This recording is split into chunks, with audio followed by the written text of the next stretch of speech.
Keith, what effect has being a sperm donor had on your later life? Very interesting question, and kind of a sensitive question all the way around. But when I was a resident, we could sell sperm and make money off of them, and a lot of the residents were selling them. They were using the sperm for scientific research and that type of thing. But when I was in practice, or actually I was a resident still, but one of our nurses and her husband had been trying to achieve a pregnancy, and they were unable to. And so I was invited to be a donor for sperm. And she got immediately pregnant and delivered a little girl by the name of Debbie. And it was understood at that point that it was to be strictly anonymous who the father was. It was supposed to be her husband, obviously. And I was never to tell anybody or tell the child.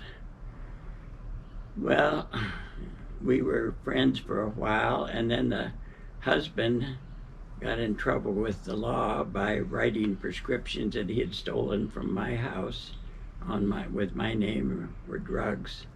And he ended up going to prison for 2 years. And during that time, I spent a lot of time with Debbie. She was between 3 and 4 years old at that time. And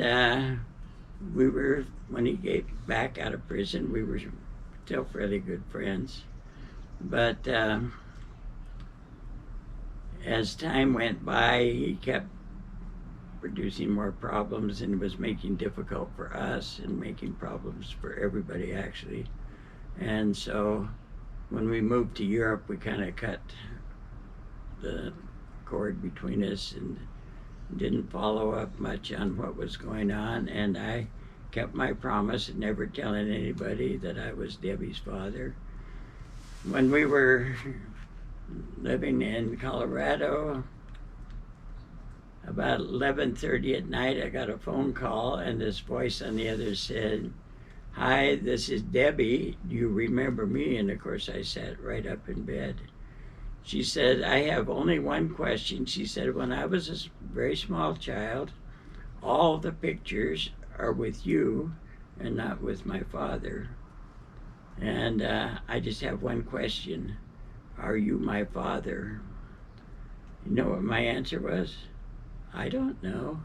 Now, is that stupid or what? So anyway, I honored what I had promised, that I would never tell anybody. So anyhow, she still referred to me as Uncle Keith, and we talked on the phone a few times. And then I found out that both of her parents were dead. So at that point, I really didn't feel like I had an obligation not to say anything. So I asked my wife, of course, what she felt about it. And she said, "Well, we have 4 kids, and to introduce this into the family could open a can of worms." And so we debated it probably a year at least.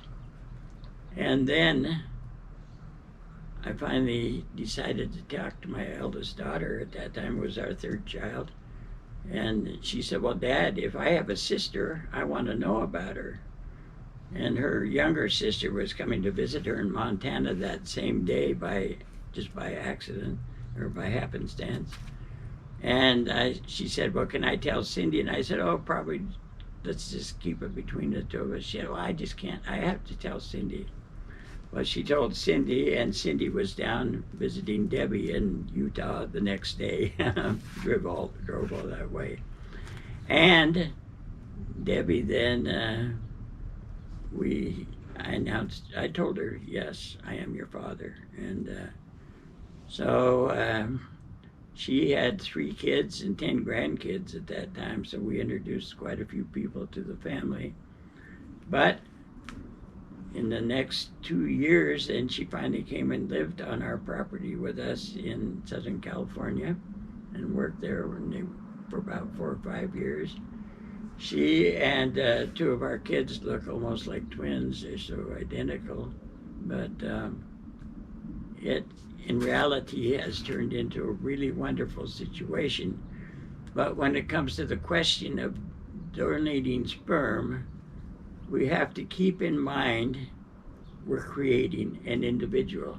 It's not just something you do just to be doing something. And back then, I never really thought about the fact that I would actually be the father to this child sometime along the line. In our situation, it worked very nicely, but I would certainly tell anybody that's considering donating sperm, or if a lady wants to be a surrogate or whatever, think it through. Think it through thoroughly. I'm thankful for what we have now because we have a beautiful daughter and 10 additional grandkids, but not everybody has that good fortune.